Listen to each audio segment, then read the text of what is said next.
Muy buenos días, muy buenas tardes, muy buenas noches, queridos oyentes. En esta oportunidad nos venimos para darle el segundo lanzamiento de nuestro podcast Derecho y Realidad.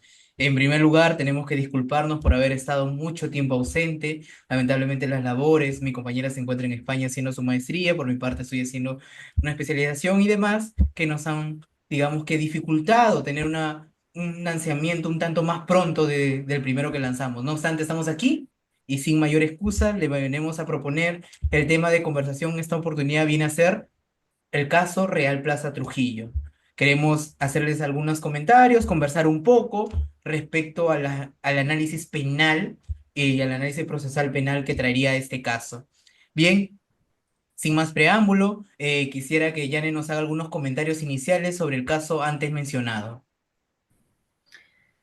Bueno, hola Joel. Bueno, eh, vamos a partir señalando los hechos, ¿no? Hay que tener en cuenta que los hechos ocurrieron el 21 de febrero de este año, donde pues el techo que cubría el patio de comidas, ¿no? De Real Plaza Trujillo, ¿no? Se desplomó, bueno, se desplomó y a consecuencia de esto, pues fallecieron 8 personas y hubo más de 80 heridos, ¿no? Entonces, cabe precisar también que se manifestó uno de los ingenieros, ¿no? Que participó en la construcción, ¿no? De este establecimiento, Boris, ¿no? Que es un ingeniero chileno, quien refirió que el año pasado, ¿no? Que producto de los vientos, el techo del centro comercial se elevó, ¿no? Se elevó y debido a ello se crearon microfisuras, ¿no? Es por eso que ellos colocaron vigas, ¿no? Para que soporten, ¿no? Y también refirió que producto de las lluvias, ¿no? Se había depositado el agua y producto de ello el techo se desplomó, ¿no?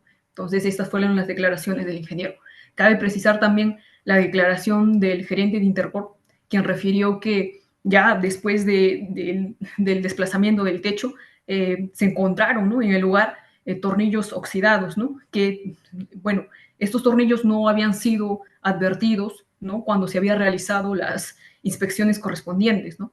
Cabe precisar también que el 2023 el Centro Comercial Real Plaza Trujillo había sido clausurada, ¿no? Debido a que existía irregularidades en el sistema electrónico, ¿no? No había un mantenimiento adecuado, ¿no? Entonces,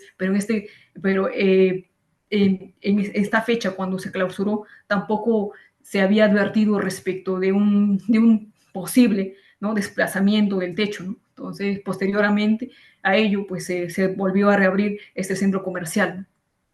Entonces, ya teniendo en claro los hechos, pues la pregunta es, Joel, ¿qué consideras que la Fiscalía va a tener en cuenta para resolver este caso en concreto?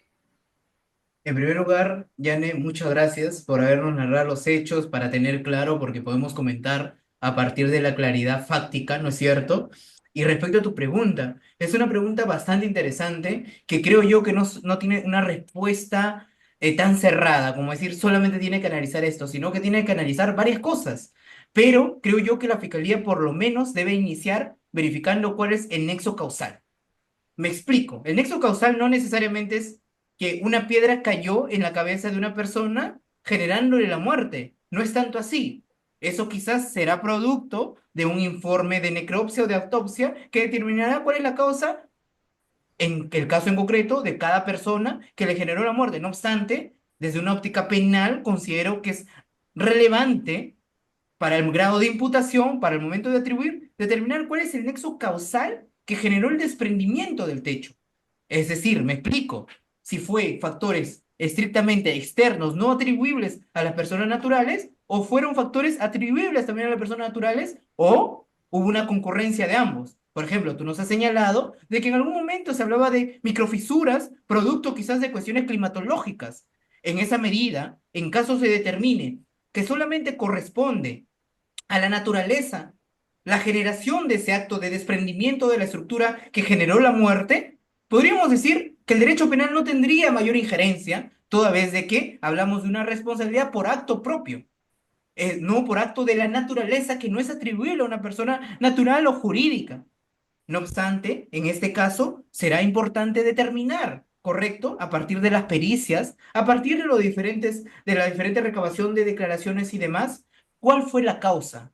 Entonces, lo primero que considero yo que la fiscalía tiene que advertir es el nexo causal, para luego determinar si esto es desvalorado de acuerdo a los criterios de derecho penal, ¿correcto? Y luego pasar a decir a quién era el competente de esto, a quién le correspondía verificar que se encuentre en óptimas condiciones esta estructura. ¿A quién? ¿Al gerente general? ¿Al gerente de operaciones? ¿Al residente de obra? Pero lo primero será determinar el nexo causal para poder hablar de lo demás. Bien, eso sería lo que te podría comentar, y lo que le podría comentar a nuestros oyentes. Respecto a ello, ¿qué opinión te merece? ¿Qué más no podrías decir al respecto? Bueno, Joel, como señalas, el nexo causal es sumamente importante para resolver este caso en concreto, ¿no? Pues se tendrá que determinar, o sea, que el desplazamiento del techo del centro comercial Real Plaza se debió a que hubo un diseño estructural no acorde con el expediente técnico o tal vez un fallo en la construcción, ¿no? Teniendo en cuenta que esta construcción data del año 2002, ¿no? Del 2002 y creo que han pasado ya más de 19 años o 18 años, ¿no? Y también hay que tener en cuenta que tal vez hubo una falta de mantenimiento adecuado, idóneo, ¿no? Entonces es importante para ello, ¿no? Que se realice la pericia, ¿no? La pericia, ¿no? Que va a determinar exactamente qué es lo que, cuál ha sido la causa, ¿no? Del desplazamiento del desplazamiento del techo de Real Plaza Trujillo. También cabe precisar que también se tiene que tener en cuenta otras cargas, ¿no? O sea, aparte de la carga del peso del techo, pues se tendrá que tener en cuenta, como señalaste, pues la carga sísmica, la carga del viento, ¿no? Teniendo en cuenta también que ya con la manifestación del gerente, ¿no? Bueno, de uno de los ingenieros, ¿no? También hay que referir en cuanto a la competencia, ¿no? ¿Quién tenía competencia o quién tenía ese deber de cuidado, ese deber de garante, ¿no? Entonces, para ello hay que tener en cuenta, si bien el hecho de que el empresario tenga ese deber de garante no le convierte automáticamente en autor, ¿no? Entonces, para ello hay que tener en cuenta ciertos límites estructurales, ¿no? Del deber de garante, ¿no? Como tales como el principio de responsabilidad por el hecho propio o en el caso en concreto, bueno, o la delegación lícita de competencias o la parte subjetiva o el título de imputación, ¿no? ¿Qué pasa si en cuanto al principio de responsabilidad por el hecho propio, ¿no? Si un elemento de la empresa objetivamente no peligrosa, ¿no? Es utilizada por aquel que ejecuta el hecho, ¿no? Y a consecuencia de esta manipulación, ¿no? De esta manipulación se vulnera o se pone en peligro bienes jurídicos, ¿no? Entonces aquí en el caso en concreto ya estaríamos frente a un principio de responsabilidad por el hecho propio, ¿no? Y en cuanto bueno, a la delegación o a la delegación lícita de competencia, pues en este caso en concreto se tendrá que tener en cuenta si en el transcurso, digamos, si el empresario delega, ¿no? Delega la función a un trabajador o al ingeniero, ¿no? Entonces, en este caso ya se libera de responsabilidad penal, ¿no? Pero para ello también se debe tener en cuenta que en el transcurso de este proceso de desplazamiento de competencia no haya surgido un nuevo deber jurídico penal, ¿no? Entonces, pero también hay que diferenciar en el caso en concreto si estamos, por ejemplo, frente a una competencia o una delegación de función, una delegación de actividad, ¿no? Que vienen a ser cosas completamente diferentes, ¿no? Para que se pueda aplicar eso de la competencia lícita, ¿no?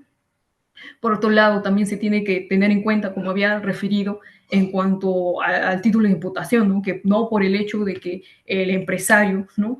Sea garante, no significa que sea autor, ¿no? Entonces, para ello también hay que tomar en cuenta, se tendrá que tomar en cuenta las fuentes formales, ¿no? Tales como la ley societaria, ¿no? El propio estatuto de la empresa, ¿no? Para determinar esa posición de garante. Totalmente de acuerdo, Yane. Me parece importante esa precisión que haces de que no es en automático, ¿no?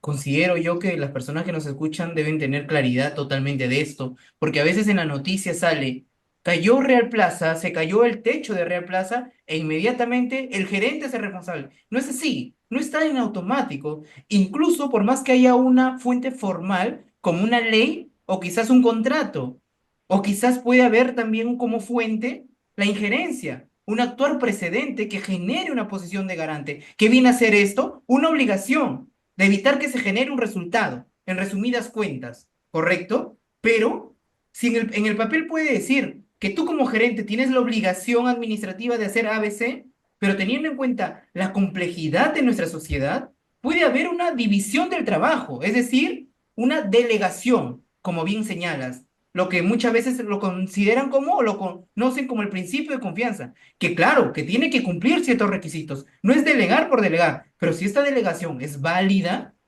sin lugar a dudas, se puede entender que el gerente ha trasladado su competencia y ya no será él el responsable, sino que será, por ejemplo, el residente, será el gerente de operaciones u otra persona. Por eso que no es en automático y que se tiene que analizar cada caso en concreto. Además, es importante algo que señalaste, Yane. El derecho penal habla de una responsabilidad por el hecho. Y es más, muchas veces dice responsabilidad por el acto.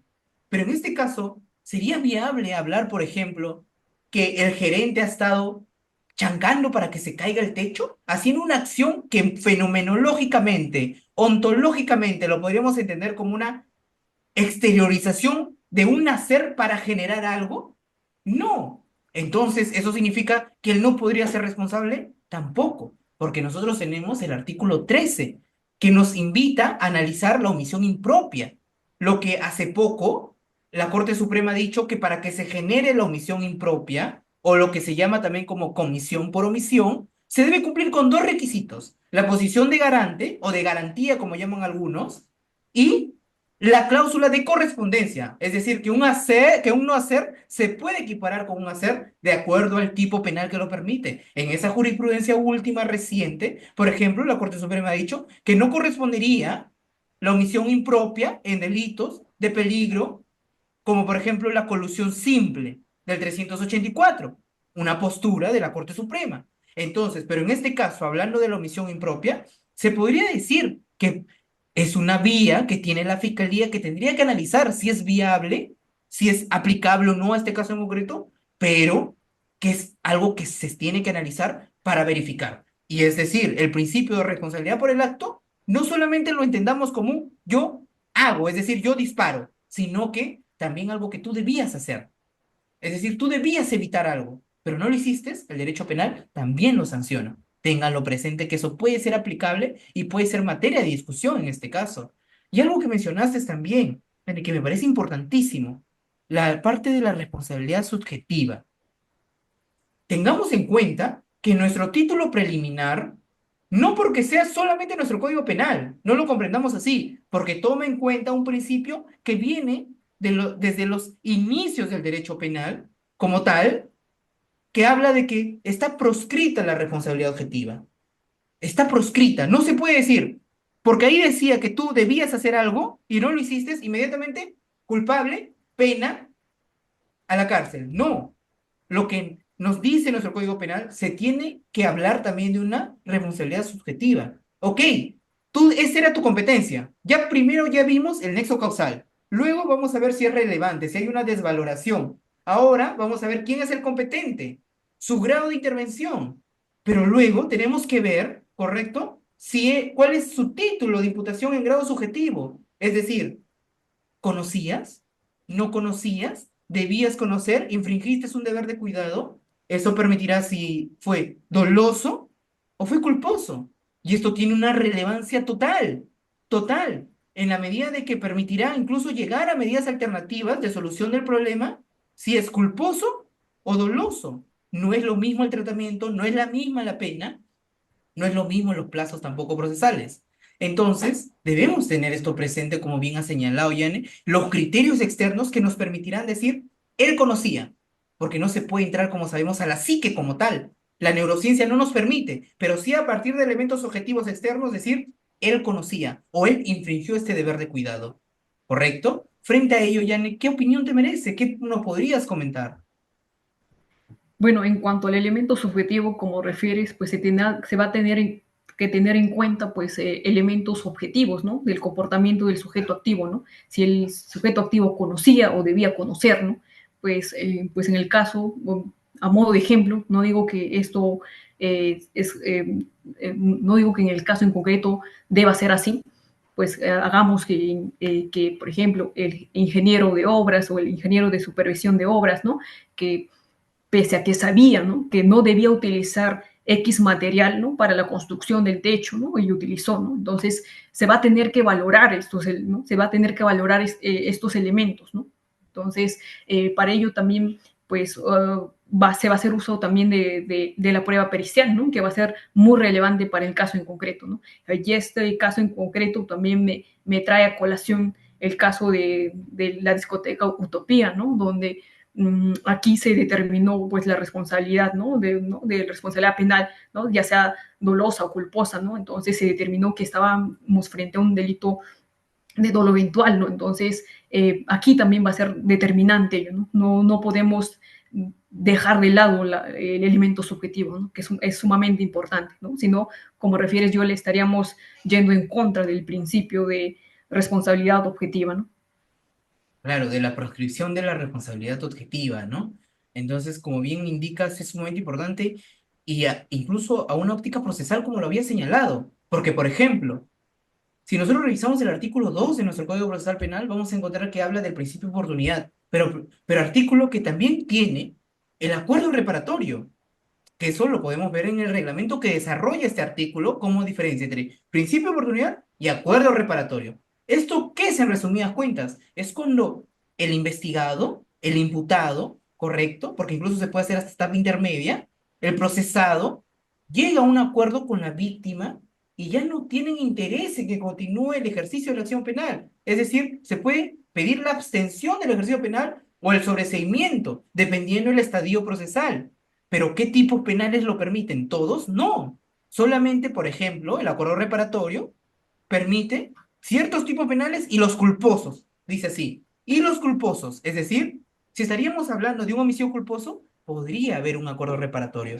Esto a la luz de que hemos tomado conocimiento, porque es público, de que hay transacciones legales, por cierto, que se han llegado, más de 80 transacciones, de seguro con más personas, correcto, respecto a sus hechos, que muchas veces lo que se busca es que ya no se continúe con el proceso penal, correcto, recalco, legales. No obstante, si fuera doloso, no procedería. Entonces, la calificación que se le da es sumamente importante, incluso desde una óptica procesal, pero resulta imperativo hacer la observación en este caso. Sabemos que esto aplica cuando no hay pluralidad de víctimas, por ejemplo. En este caso en concreto, hay pluralidad de víctimas, pareciera, y nos invitaría a reflexionar de que no procedería a aplicar un acuerdo reparatorio y quizás no un principio de oportunidad por las penas, porque las penas superarían lo que permite el artículo 2. No obstante, veamos cómo se vayan desarrollando con el devenir del tiempo las investigaciones y los procesos, pero veamos la importancia que tiene esto, la importancia de tener una correcta subsunción en el aspecto subjetivo del tipo penal que vayamos a aplicar. Ahora bien, Yane, hemos hablado, para no cansarlos tanto a nuestros oyentes, del aspecto objetivo, del aspecto subjetivo, un poco del aspecto procesal, ¿no es cierto? Pero básicamente analizándolo a la persona natural. Ahora bien, ¿qué podríamos decirles respecto a la persona jurídica? ¿Qué palabras podríamos decir? ¿Hay la posibilidad de sancionar a una persona jurídica dentro de un proceso penal? ¿Cómo se sancionaría? ¿Qué opinión te merece? Bueno, en el caso concreto, ciertamente, pues la ley 3424 no permite, ¿no? La responsabilidad directa de la persona jurídica, ¿no? Sino para ciertos delitos, ¿no? Que está dentro de los catálogos de la referida ley, ¿no? Tales como, por ejemplo, el delito de corrupción, lavado de activos, ¿no? Financiamiento del terrorismo, ¿no? Pero en el caso en concreto, ¿no? Que se le podría imputar por homicidio, lesiones leves, lesiones graves, ¿no? Entonces no está dentro de los catálogos, ¿no? Pero si bien es cierto, no hay una responsabilidad directa de la persona jurídica, pero sí podemos hablar de una responsabilidad accesoria, ¿no?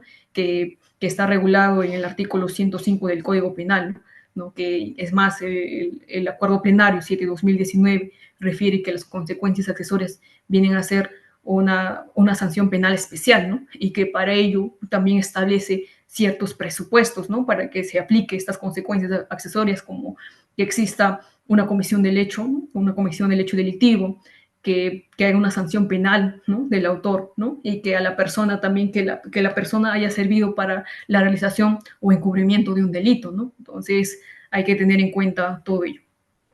Sí, me parece importante eso que señalas, este acuerdo plenario 7/2009 que se pronuncia justamente sobre las consecuencias sensorias, nos da pautas de cómo entenderlo y demás, ¿no? Por ejemplo, siendo algo identificador, la peligrosidad objetiva que se tiene que verificar para aplicarle una consecuencia sensoria. Y tengamos en cuenta que las consecuencias sensorias no es una responsabilidad civil, ojo, porque se incorpora a la persona jurídica como persona jurídica para aplicarle consecuencias sensorias distinto a una pena como tal para una persona natural distinto a una responsabilidad civil, porque ahí sería incorporarlo como tercero civil. Entonces, la consecuencia accesoria, como bien señalas, Yane, estamos hablando quizás de algo especial, de algo distinto, y la Corte Suprema dice que es una pena.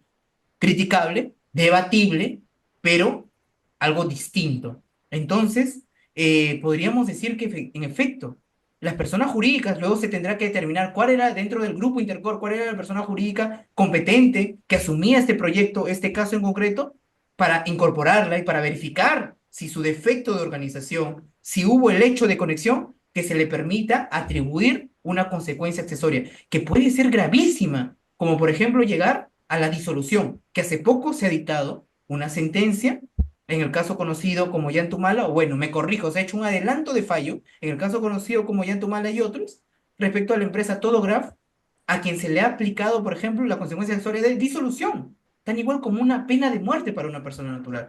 Entonces puede ser muy grave. Claro que tendrá que cumplirse con los requisitos. Entonces no es menor la incorporación de una persona jurídica a un proceso penal, no es menor, llamémoslo así, las herramientas que se tiene por parte de la Fiscalía y por parte de la Procuraduría. Bien, queridos oyentes, no queremos cansarlos. Seguro podríamos hablar en extenso, mucho más tiempo, conversar y demás.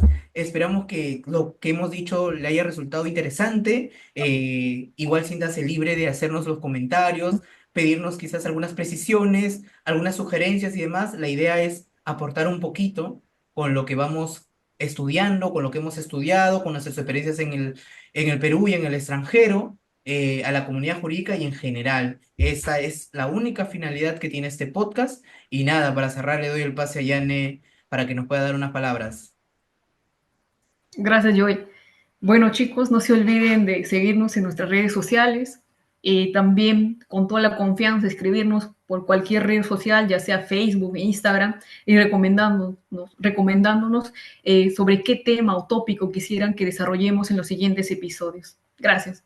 Muchas gracias a todos. Hasta una nueva oportunidad.